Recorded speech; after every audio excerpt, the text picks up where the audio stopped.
Hey guys, today we're going to be testing out a wet aged tri-tip versus a dry aged USDA tri-tip. I have dry aged this piece of meat here at home for 35 days. So first things first, we got to trim off this outer bark.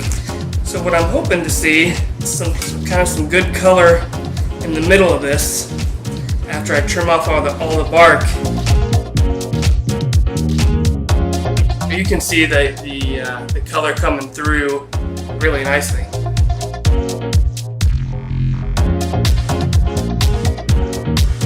One of the big things that we're going to do for the wet age that we're not going to do with the dry age is we're going to actually put a lot of sea salt on the wet aged one to try to help it tenderize over the next 45 minutes. That is just beautiful. Look at that. You can keep the fat cap in place, the dry age, if you want to. It just makes for a deeper, darker taste when you get it. So some people really prefer that taste, other people do not. Man, this is really looking good. Obviously, the deeper that I'm cutting here, the more white fat is coming through. You know, I don't want to go all the way down to the meat. Like I said, I do want some of this fat. About done with this one.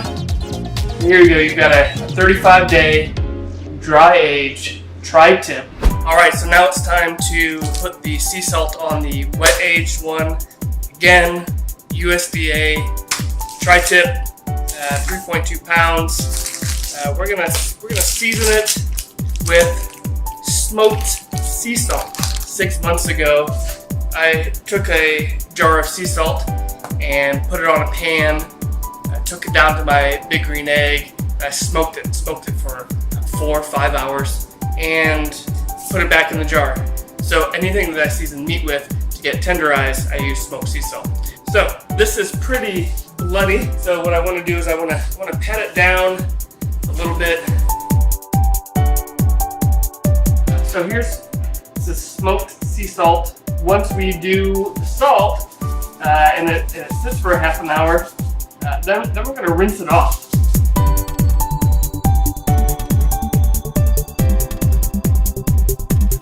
Now, I'm going to trim some of this other fat off. It's really unnecessary at this point, since you have all of that fat cap down at the bottom. You don't really need the fat at the top either.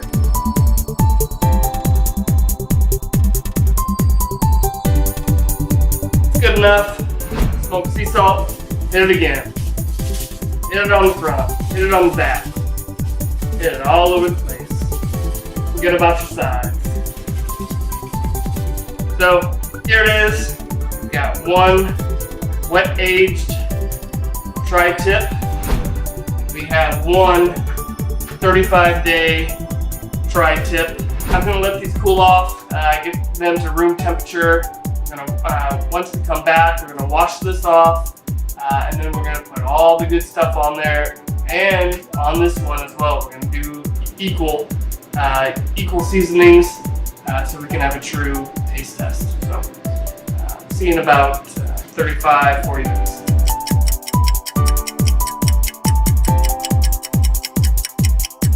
Okay, so we're back. It's been about 30 minutes that we've had the sea salt on the wet aged tri-tip, and color has changed a little bit. It does feel a little bit more tender. Actually, I'm going to go ahead and get my tenderizer.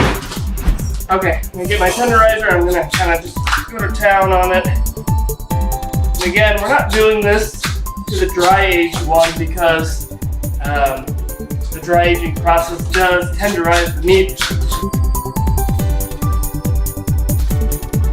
There you go. Tenderize. Now what we're going to do is we're going to hit it with, I'm using John Henry's East Texas salt. It's a garlic pepper. It's your salt, onion, garlic, salt, pepper, and this is extremely good.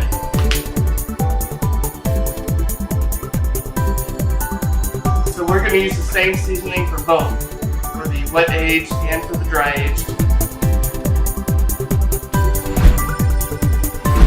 After you do the main base there for each of them, you're going to go ahead and rub a little spice to it.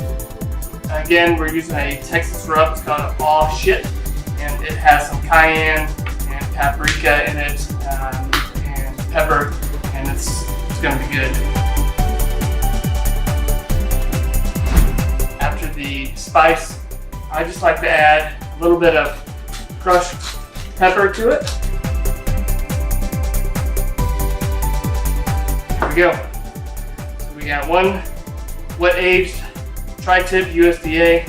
We have one wet aged tri-tip USDA. So let's bring these out on the big green egg and let's get them cooking.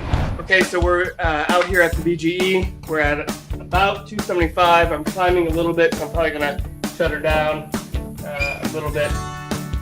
But it's time to put on these tri-tips. I do have some potatoes on here, so don't let that mess you up.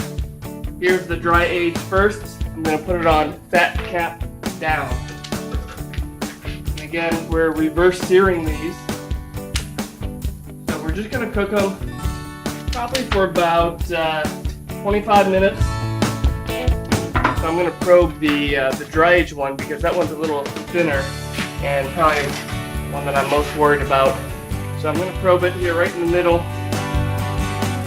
Again, we want to get these to an internal temperature of 115, and we're going to pull them, bring our BGE up to about 500 or 600 degrees.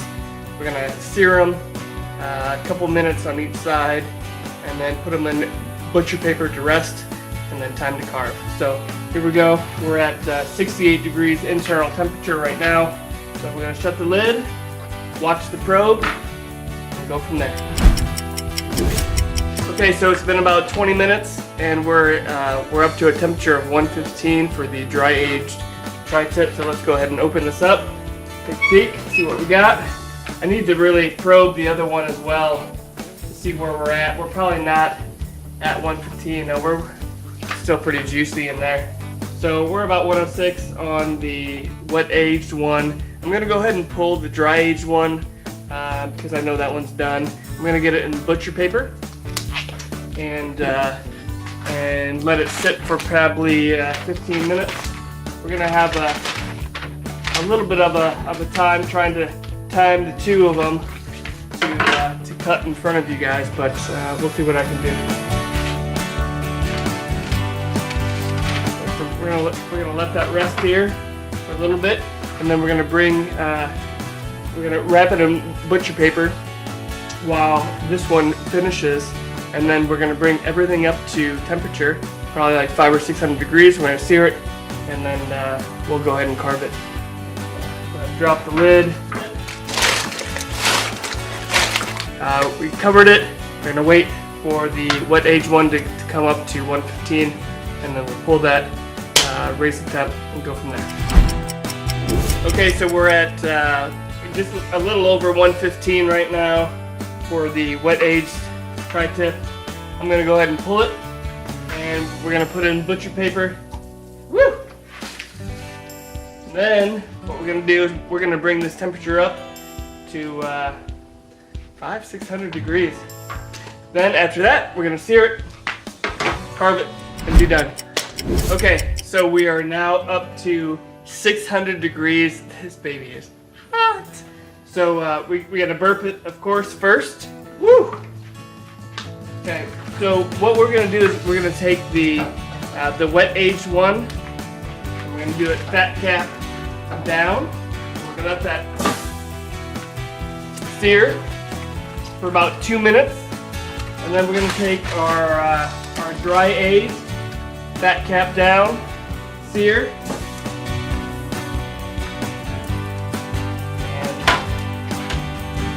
and close that down. You can see a lot of flames getting to it. Close that a little bit. Our final temperature should be about 125 for each of these. with that real quick. Take this probe out, flip it on the other side, a nice crust on it. Flip the other tri-tip. We're a little early, but that's okay.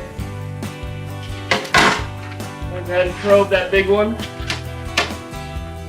I'm only going to give that small one maybe another 30 seconds, and then it's done.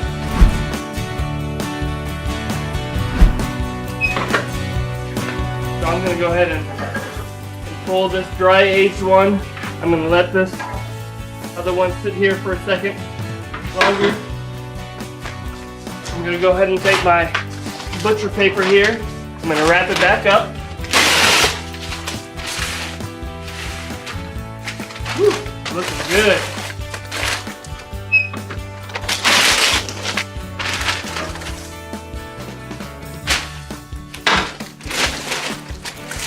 Alright, so what we're going to do is we're going to take these back upstairs. We're going to let them rest for about 10 minutes. Carve them up. And it's time to eat. Okay, so we're back here with our two tri-tips. One is dry aged, one is wet aged, both wrapped in butcher paper, and we're gonna slice it and figure out what we have. You can see just from the looks of it, you know, this one is a lot more juicier. This one is dry, and so let's go ahead and cut into them and see what we have.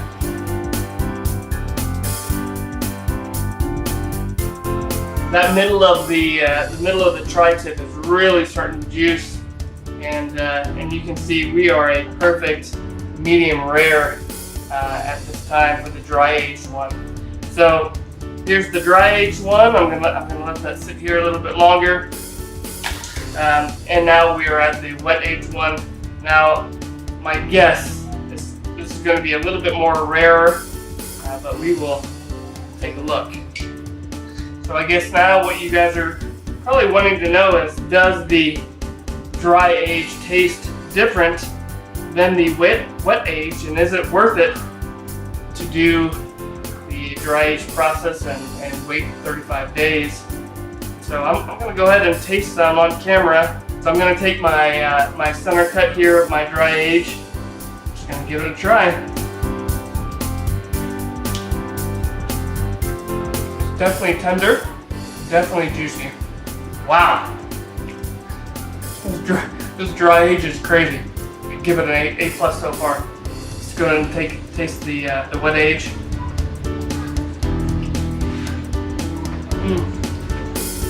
So there's a significant difference for sure. Well, the spices are just coming off of this. The fat cap has really done well on this wet age one. I almost want to say that the wet age has done a little bit better at the fat cap, and that may be because the dry age was a little bit harder and tougher at the very beginning. You know, to kind of sum it up, here's what we did. We had a 35-day dry age tri-tip.